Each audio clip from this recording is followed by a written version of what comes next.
Great question. I've always talked about my 5 C's model, and let me talk about them again. The first is competency. I think anybody who wants to be a future leader should have a hip pocket skill that everybody looks at and says XYZ is the go-to person for that skill. Because unless you're really known for something and not just as a generalist, you don't stand out from the pack. But in order to be competent at something, you've got to be a lifelong student, because you've got to constantly refine your knowledge of that subject so that you remain ahead and abreast of everything that goes on in that field first. The second, I'd say, is courage and confidence. It's a pair. You can be very, very competent, but if you're not willing to speak out, if you're not willing to have the confidence based on your knowledge, what's the point, right? You just roll over. So courage and confidence are very important. The third is communication skills.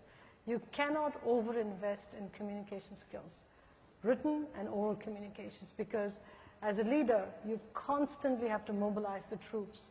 I can tell you when I first came to the United States, I used to debate and I used to be on debating teams, but I used to speak so fast because culturally I grew up in an environment where people spoke very fast.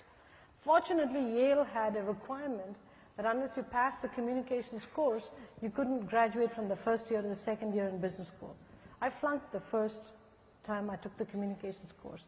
So over summer, I took it again, which was the best thing that happened, because I learned to sync my brain with my output from my mouth, and so I started to slow down what I was saying.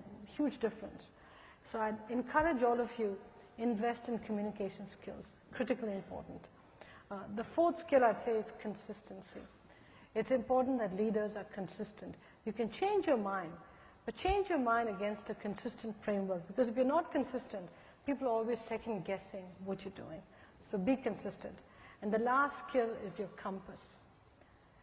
Integrity is critical in this job. You can be competent, you can be courageous, have confidence, be a great communicator, be consistent.